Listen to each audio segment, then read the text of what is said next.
everybody. Hey, I put up a post the other day and I was sharing a video by Jason Silver, and the concept was, can we change our past? And we sort of, we just fall prey to this belief that, look, you know, the past has happened and we can't change it and we just need to get on with our lives, you know.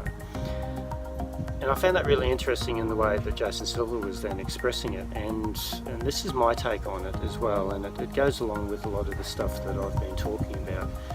I've got a video that talks about how we recall memory, and we can't necessarily trust our memories because each time that we recall our memory, depending on our mood, the people that we're with and the environment that we're actually experiencing at that particular time, it actually affects the way that we call a memory, and it's not exactly the way that when we stored our memory, because our minds are not like a computer where they can recall every exact detail, like if we were storing a document.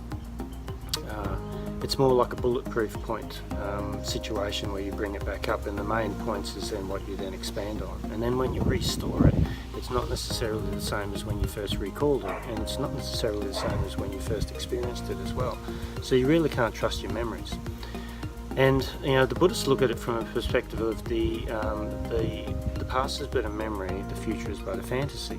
So our memories really can only be a virtual reality. There's nothing really tangible about the memory other than the experience that you have, or the emotions and the feelings that you experience and the thoughts that are associated to the memory when you recall it. So in saying that, your memory is as true and as known as your future is true and as known. And we know with our future, we can't really predict our future. We can have a pretty good idea of how our future could pan out in relation to stuff that's happened in the past, and then that's how we then create our expectations of what the future then holds. So this is the interesting thing, is that if we have a memory related to the past, and obviously that's where the memories are, when we recall that memory and when we think about that memory, we associate meaning to it, and the meaning that we associate to it is related to the relationship that we also have with it. So when we recall something, we experience a particular amount of emotions that are related to the relationship that we have with it. Sometimes the memories can be of an empowering nature, and sometimes they can be of a disempowering nature. Now, if you would like to shift it from a disempowering nature to an empowering nature, then it's about creating a new meaning by creating a new relationship with that. And so this is really something that we can then, you know, work on a moment-to-moment basis, on a daily basis, when we're thinking about stuff that's happened to us in the past. And we know that stuff that's happened to us in our past, it has great impact on us, and it's impacted who we are now, and it also impacts, I guess, our future as well. The way that it impacts our future is that whatever we bring to this moment, whatever we invite to this moment, then impacts our future. Now, think of it from a perspective of who invites this stuff to this moment? Who invites this stuff to my moments? Well, it's ultimately me. So if I'm the one inviting memories, emotions, relationships, meaning to this moment, then it might help if I was actually consciously aware of what I'm doing. It might help if I was consciously aware of what I'm bringing to this moment, because what I bring to this moment then ultimately impacts what happens to future moments. Now, when you come from that perspective there, that's quite an empowering perspective, because you are responsible for what you invite to this moment. No one tells you what to invite to this moment. We can be influenced by other people, but we don't necessarily have to. We don't necessarily have to do as what other people say. However, we disempower ourselves so much on a daily basis, on a moment-to-moment basis, by giving our power to others through blame, through decreasing our responsibility, through complaining, through ruminating about things, and just blatantly just giving our energy to them, all right? to energy, to things, people, situations and experiences. So what I'd like to bring to you at this moment is that when you practice mindfulness, you actually live in the moment a lot more. And when you live in the moment a lot more, you can then start to be aware of what you invite to the moment. Now, you are the one who invites things to the moment. Would you prefer to invite empowering things to this moment or disempowering things to this moment?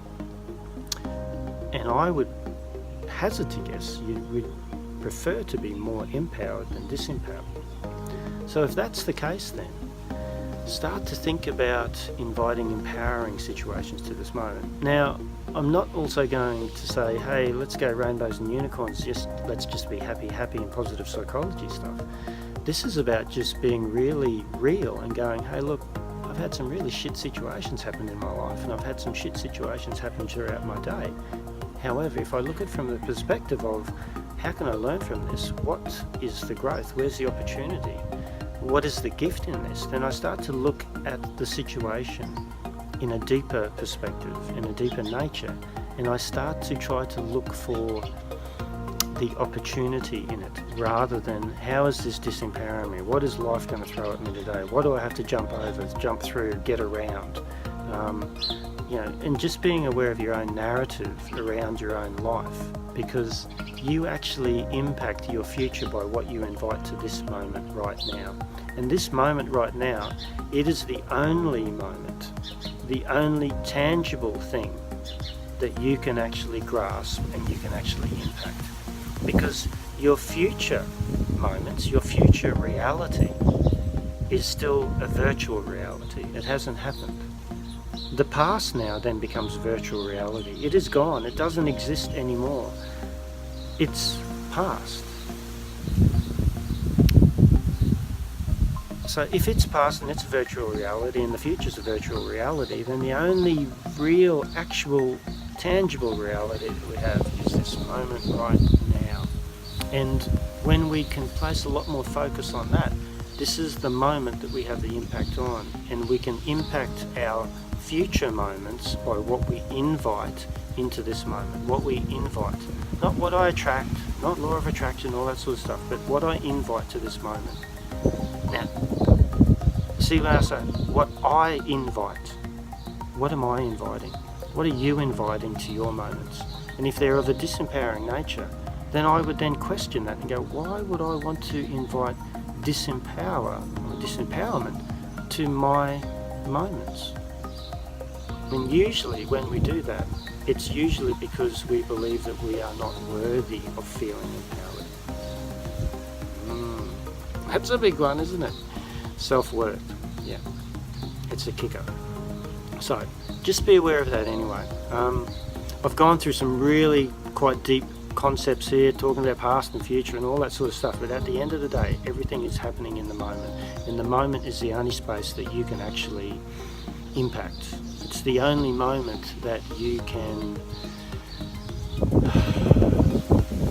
it's the only moment that really matters, is the now, because that's where everything happens that impacts the past and impacts the future.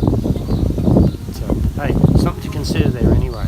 Pretty deep, and might twist your brain around a little bit there as well. So give it a go, sit with it. If you want to know any more about it, throw me a PM, throw me a text, whatever, give me a call. Hop on the blower, give me a call, alright? But yeah, give it some thought, Alright, I hope you have a wonderful day. See you later.